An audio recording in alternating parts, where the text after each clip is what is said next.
Bismillahirrahmanirrahim. Assalamualaikum warahmatullahi wabarakatuh. Dino iki awake dhewe sinau bab struktur geguritan ya. Nah, anak-anakku yang solih dan solihah, monggo disimak videonya Ustazah ini sampai akhir ya, Nak ya. Nah, sebelum itu kemarin kita sudah belajar tentang apa itu geguritan.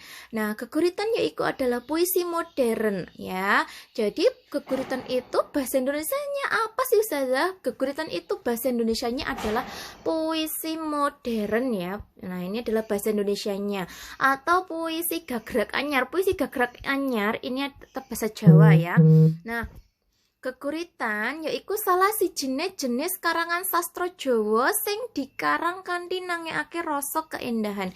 Jadi geguritan atau puisi modern itu adalah salah satu jenis karangan sastra Jawa yang dia itu dikarang atau dibuat sehingga bisa membangun rasa keindahan.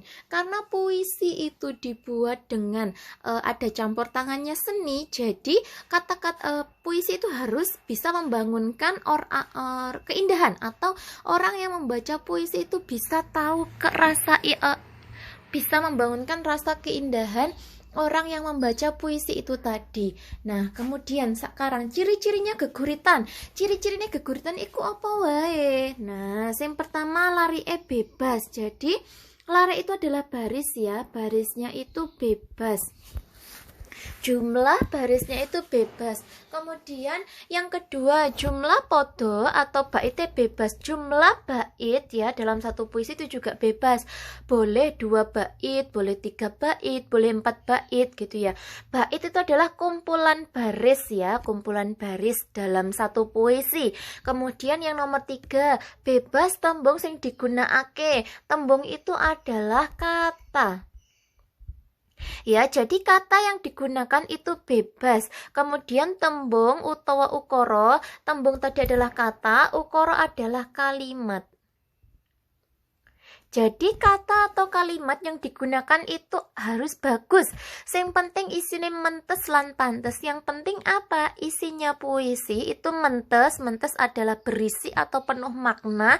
Lan pantes. Pantes itu pantas. Pantas apa? Pantas diucapkan, pantas didengar, pantas dibaca gitu ya. Nah, jadi ciri-cirinya geguritan itu adalah barisnya jumlahnya bebas, baitnya itu jumlahnya bebas, kata-kata yang digunakan pun bebas, yang penting bagus dan berisi atau bermakna dan juga pantas gitu ya. Nah, kemudian struktur geguritan. Struktur fisik yang pertama, pemilihan tembung. Jadi pemilihan tembung katanya. Kemudian yang kedua lare atau baris ya, ini baris. Kemudian podo atau bait. Uniswara ini adalah atau wiromo. Wiromo itu apa? Bisa juga disebut nada. Nah, kemudian yang kelima adalah suroso atau makna, bisa juga disebut amanat. Nah, sekarang struktur batinnya apa saja? Ada tema, pangrasane panulis. Pangrasane itu adalah perasaan. Perasaan penulisnya itu bagaimana saat dia menulis puisi. Yang ketiga adalah amanat dan yang terakhir adalah suasana. Nah, sekarang kita lihat sudah jelaskan satu-satu yaitu pemilihan tembung. Jadi geguritan ditulis gawe tembung atau kata ya. Kata yang dipilih supaya mentes lan endah. Jadi geguritan atau puisi modern itu ditulis dengan menggunakan kata. Katanya itu harus dipilih, tidak boleh sembarang memilih kata ya. Katanya tidak boleh sembarangan dipakai. Jadi harus dipilih mana kata-kata yang bagus, mana kata-kata yang indah. Agar apa? Agar puisinya itu mentes, bermakna, berisi, bermakna dan juga endah. Endah itu apa? Indah gitu ya. Nah, kemudian yang kedua lare. Lare atau baris yang geguritan itu bebas jumlahnya. Jadi baris dalam satu geguritan itu bebas jumlahnya. Boleh 4 baris ya, boleh 3 baris begitu ya. Bebas dawa cendake ukara. Ukara tadi adalah kalimat ya. Jadi dalam satu baris, misal di sini ada satu baris. Nah, boleh itu kalimatnya itu panjang boleh ataupun pendek itu juga boleh. Nah, sekarang yang ketiga, podo atau bait.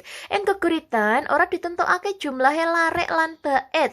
Jadi dalam geguritan itu tidak ditentukan dengan berapa jumlah lare atau baris tidak ditentukan, bebas ya, bebas berapa baris itu bebas. Lan baitnya itu juga bebas. Bait itu adalah kumpulan dari baris ya.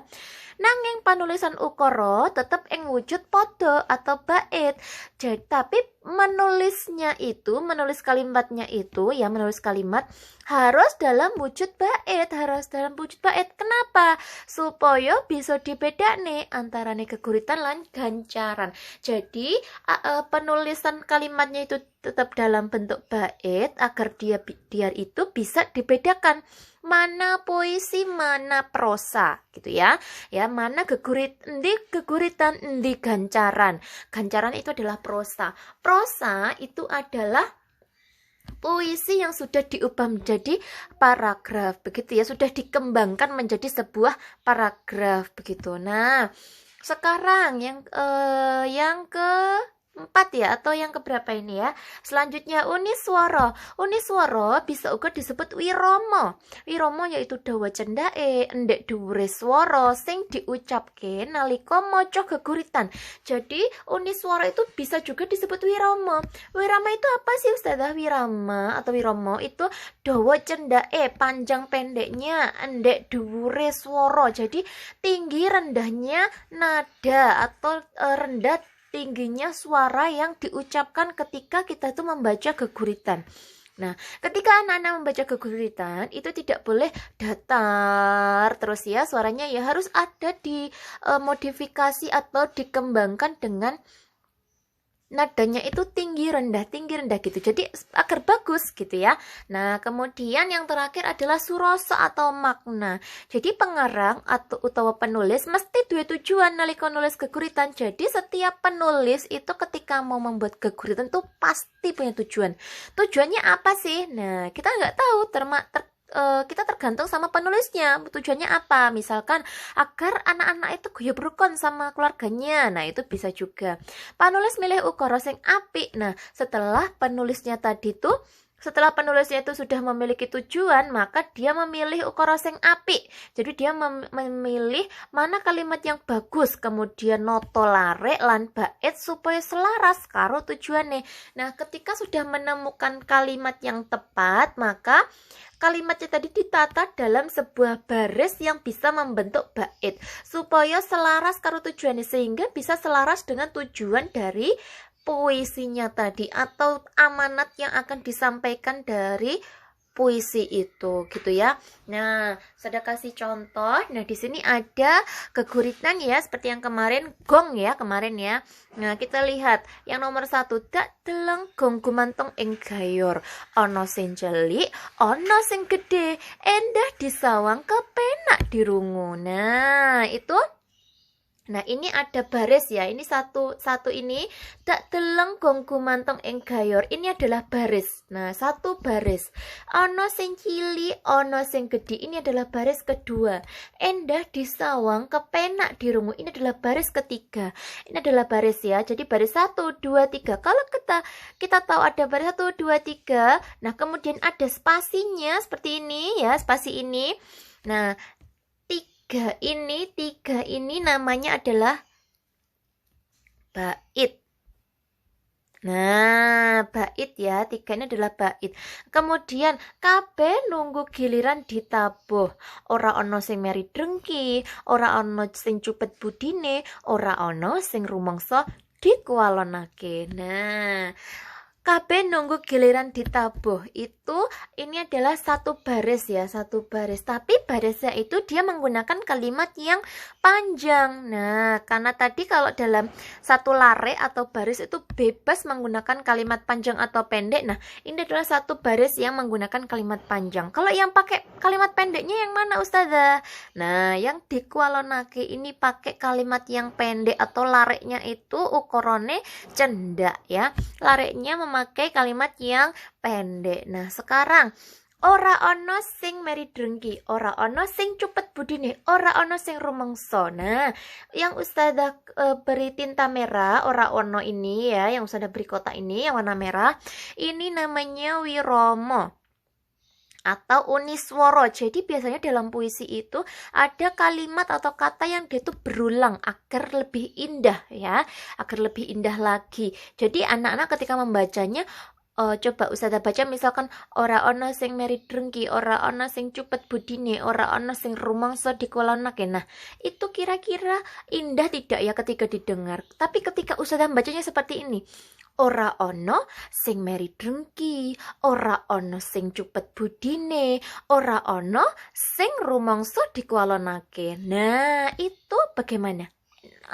Lebih bagus yang mana? Lebih indah yang mana? Pasti lebih indah yang kedua kan? Meskipun kata-katanya itu sama atau diulang-ulang, tapi nada yang digunakan itu berbeda gitu ya.